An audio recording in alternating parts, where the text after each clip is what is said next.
Okay, so this first one, bit of a jump scare for you guys. It is heavy from the get-go, but let's just get into it. So it's actually from r/regretful parents, which is a different subreddit where parents kind of just vent about what they're regretful about. Okay. So this one is titled, I love my son beyond words. I wish I could send my daughter away. Okay. I'm conflicted. I'm on a roller coaster of emotions that is largely dependent on the situation I find myself in. If I'm spending time with my son, I couldn't care less about everything and everyone else. We play, we talk, we explore the outside, we stay in, watch a movie, we share meals and snacks, we negotiate, compromise, move as one. We find flow and lose track of the time. It's fucking effortless and just feels so damn good. He is my favorite person. I happily choose to spend time with him no matter what it is that we actually end up doing. He just gets it. Sometimes I do wonder if I'm insane and I've completely made him up because he does seem too good to be true. I'm with us. I'm listening. I'm creeped out immediately. Why? If my daughter is involved in the activity, I have one foot out the door before anything even starts. She's just difficult. She argues, won't compromise, wants things her way, is unkind, is selfish, is rude, is never happy, always has to insert herself into conversations, always needs to propose arbitrary changes, ends up having a meltdown, needs to be pulled aside to be spoken to, ends up being asked to sit aside and relax, ends up being sent to her room where she slams the door and screams. She doesn't get it. She's a challenge that I honestly no longer am interested in facing. I've done sticker charts, treasure boxes, promises of all kinds of things. I've tried punishments and heart-to-hearts even. Her dad's talked to her, and so have other adults. It feels like she's excruciatingly slow to learn consequences. She just wants to have fun, even if it's at someone else's expense, or if no one else is. I'm tired, it's stressed me out, and is likely why my health is not where I want it to be. She's stressed every friendship and my marriage. I resent her very, very much for that. I wish that there was a return program for kids. Like, ... I tried it. I gave it my all for 3 years. I did everything the experts recommended and got nowhere. So now I'd like to stop trying. I don't want to be her mom anymore. The work is nowhere near worth it. The best I can ever hope for is an uneventful moment. I want to focus on the child I love and not this pointless struggle. Clearly, it's interesting that this mom does not take any responsibility on how her daughter became who her daughter is. And the dynamic that, and I don't know who's older, the son or the daughter, who came first, but there is some dynamic that has affected this young gal, the daughter, to have the responses and the attitude that she has towards her mom, and the mom's not taking any part of it. It doesn't mean the mom's totally wrong in things. It just means that something happened where this daughter interprets certain things, and it's affected their relationship, and they haven't found the way to unlock that problem. And this takes patience. Kids are all works in progress. I had the thing with your brother, Matthew. I came into his life later. He hated my guts till he was 20. And all of a sudden, overnight, something happened either with me or with him. As much as I always try to be understanding through the whole process, that he had issues with me. And I had to be patient and let him figure out where I was coming from, and that I was not trying to dominate him or control him. And give Matthew the patience and time that we were able to let it develop. Overnight, one day, he turned and flipped that he's the most amazing guy in the world. And our relationship has been absolutely bliss ever since. And now he's 38. So It's 18 years, which is half the time that I've, almost of his age, but it's fantastic. So there is something that's going on that has to be worked out with this woman and the daughter. And far as the son, I'm glad you have that relationship, but give your daughter a chance because they're great. Yeah. I know. This one's really, it's really hard for me because I look at the relationship and I'm not a parent, so maybe I just don't relate to it in that way where it's understandable. Like I understand the love for a child you feel is so usually, I guess, unconditional and you love them and all of this stuff. But the way she described her son, I was like, are you talking about your husband or your child? Like it felt very off for me initially. And I get that this sub is meant to be a place to vent. Like the sub is described as, this is a safe place for parents who think they shouldn't have become parents to rant, confess, get off their chest about their kids, significant others, families, whatever. Parents can also suggest ways to get closer to their children, help, advice, and words of wisdom and encouragement. No judgment or bullying allowed. And so the comments on this are supportive, very inquisitive. The top comment is, how is your son as a toddler? And how old is he now? And OP responds, he skipped the terrible 2s and the shitty 3s. It's like black and white, day and night. He started telling me to send her to her room when she flips out so that we can go back to a more peaceful situation. Which, your 3-year-old child shouldn't be telling you how to parent. That's weird. It just, to me, it seems like there's almost this double standard. There's definitely a chemistry that's going on here. Look, she's raising a daughter versus raising a son. There are two different dynamics that goes on. She puts her place into what her expectations of what her daughter should be. Her parents had a certain expectation on what she was. She may be doing some of the same repeat I'm looking for the word, handling or communicating with her child as her parents may have had with her. There's different dynamics that go on here that we just far from know, but the answer is that she's still a mom and she's got to be patient and she's carrying around this chip of negativity. And if you don't think that daughter reads it, that daughter feels very insecure regarding all of this. And her daughter herself doesn't know what to do to please her mom or to have a relationship with her mom because her mom is not helping. We've had these situations where we've read stories on a confessions episode where a mother was faced with a child that had a syndrome where it was a chromosomal deletion. And so their child was disabled. Physically, there was an issue going on. It was physically, it was mentally.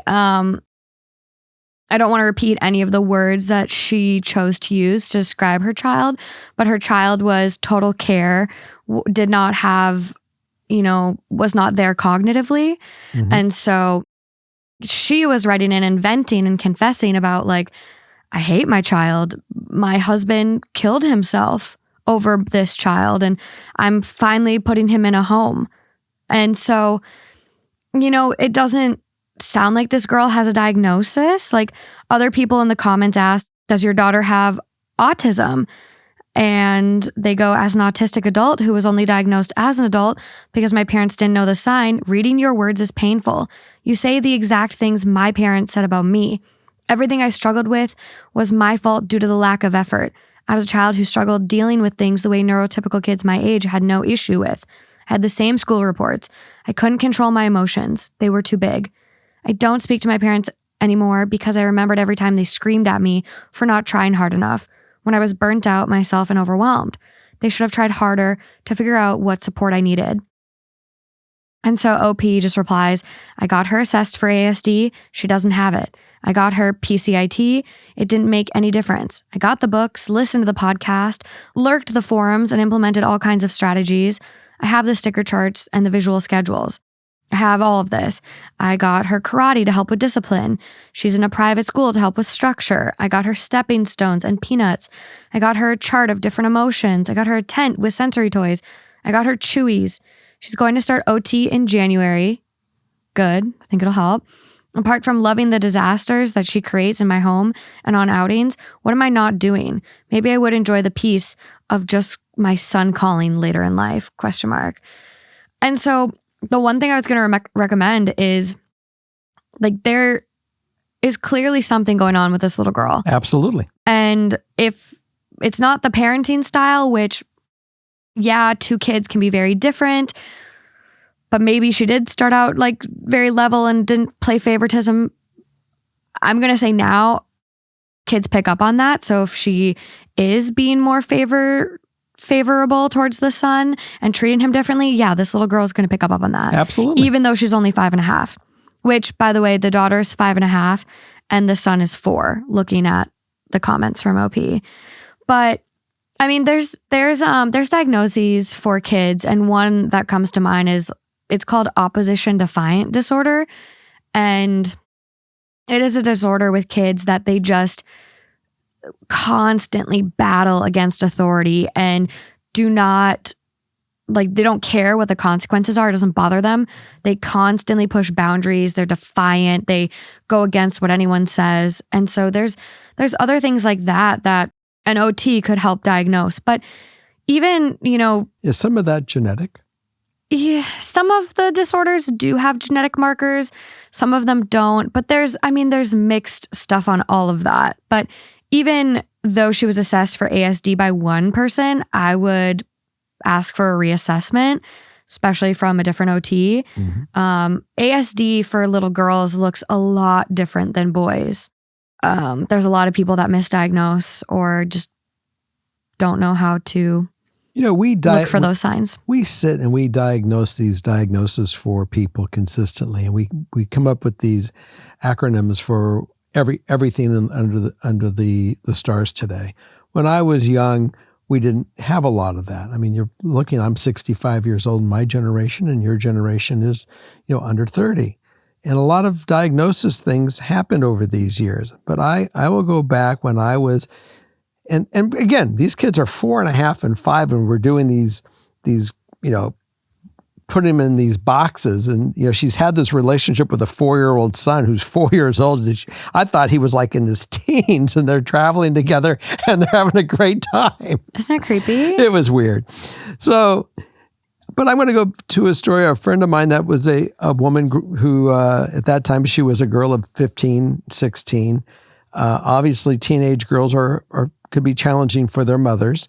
And the mother was absolutely horrific with my friend. And there was nothing that you could ever do to make this mother happy.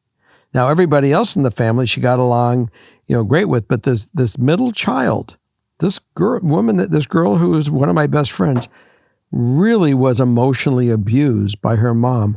It's just amazing that some of these mothers, in their own programming, can self-destruct these relationships. So I'm not going to put away the fact that there might be some other issues going on. Yeah. But I'm certainly not going to look away that this mother isn't part of the issue.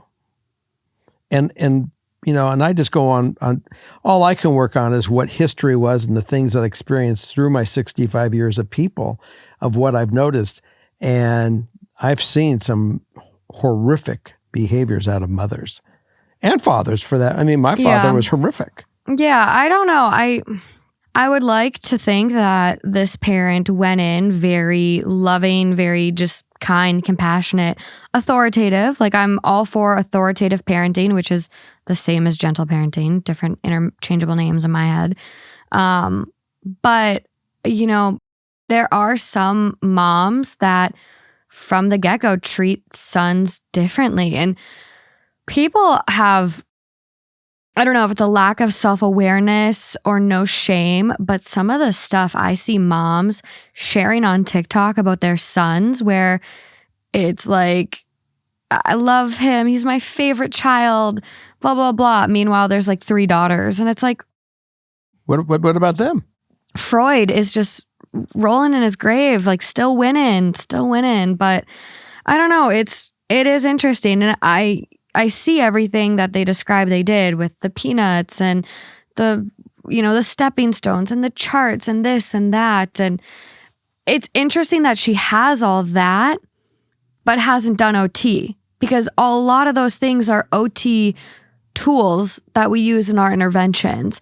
So it's very interesting to me that there's like, you can buy your kid all this shit, but it's not going to work unless you know how to adequately use it and provide a therapeutic intervention, which just shows like the value of OT as a profession and skilled intervention in general, whether that's OT or PT for any kids with disabilities or any diagnoses and stuff like that. So it is interesting that she's been such a problem and there's been so much resentment, and yet there hasn't been an intervention sooner, because the earlier you can intervene, the better it's going to be, the better results you're going to have for any diagnosis. And has the mother, do we know if the mother's gone for counseling with herself?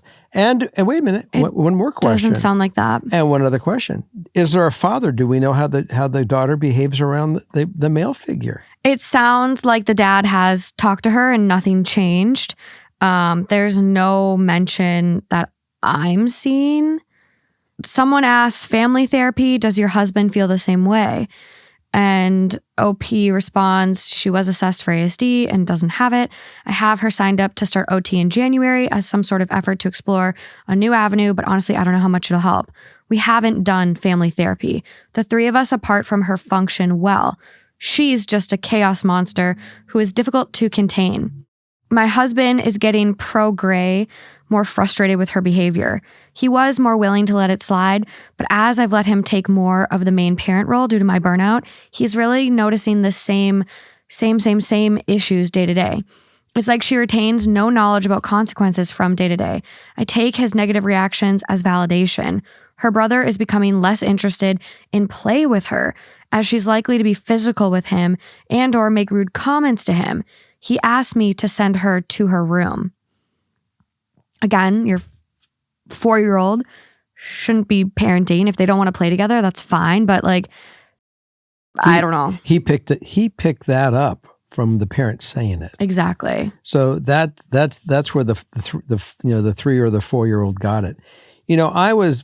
I knew a family that the parents traveled quite a bit, and they had 2 children, and both daughters.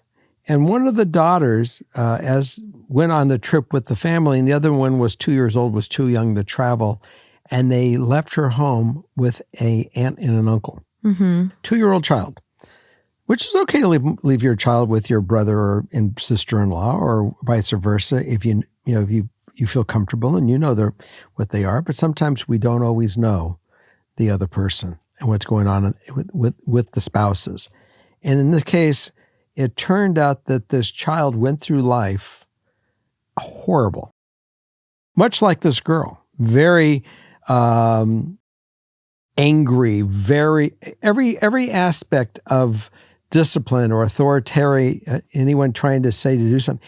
It was always a fight. She would throw things. She was violent. It literally sounds like opposition defiant disorder. Turned out years later, this now woman goes for hypnotherapy, suicidal, all kinds of stuff going on. Goes through hypnosis and finds out that when she was 2 in hypnosis, turned out that something tragic had happened in her life that her brain recorded, couldn't deal with it. It was so awful. And we're not going to go into the details of it. Yeah. But was so awful that it affected this person the rest of her life. And she had to go through hypnosis. And yes, she functions but it changed every aspect of the relationship with the defiance in the family. The family unit suffered horribly with it. Yeah. I mean, our brains will shut down and block things out to protect us, and that creates a ripple effect. So, and at 2, for something to happen, it's really, really challenging. One thing that I think you and I agree on, something's going on with this child. Yeah, and I really, really do think it's ODD, which is actually oppositional defiant disorder. Some people do refer to it as like just opposition defiant disorder, but it is more correctly identified as oppositional defiant disorder, which is a disorder in a child marked by defiant and disobedient behavior to authority figures. Symptoms include uncooperative, defiant, and hostile towards peers, parents, teachers, and authority figures. What causes it? According to this, is a disorder The cause is unknown, but likely involves a combination of genetic and environmental factors. So, I mean, it's all of these things are nature versus nurture. So in the case of my story, it was environmental. Yeah. Yeah, and treatment involves individual and family therapy. And I just think it's crazy that, OP is struggling with so much, and yet the options that might seem like common sense to some of us haven't been pursued. I look at family therapy and even the thing where it's like, well, without her, my family functions fine. And it's like, but lady, this is your family for the next 13 and a half years. This is your child. The rest of your life. I mean, what are you going to do with this child? Put her back on the tow truck and haul her away? I mean, some people put their kids in homes, though. Some people send their kids to boarding schools. Some do decide they don't want to be a parent to a child anymore. And I think that's really something to consider before having kids is if you get a child that is not what you expected or not perfect.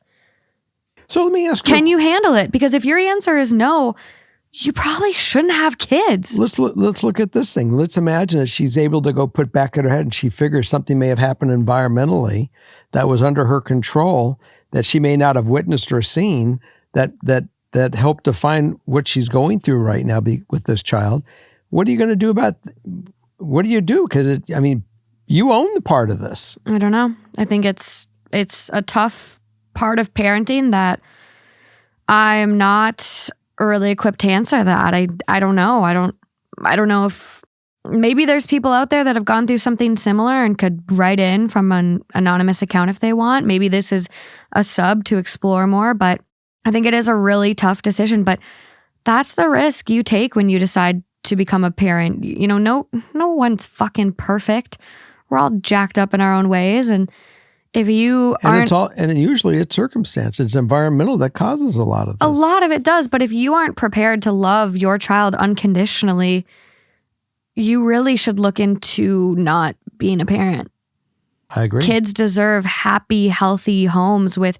life's not all going to be butterflies and rainbows, but they do deserve parents that can support them in good, healthy, meaningful ways. I agree. I am going to send OP a message, though. I'm like, okay. I think your kiddo might have oppositional defiant disorder. Okay. OP has been messaged. Wish the kiddo luck in therapy. I think it'll be great to get some OT, and I really think family needs therapy as well. So, something to consider. Food for thought.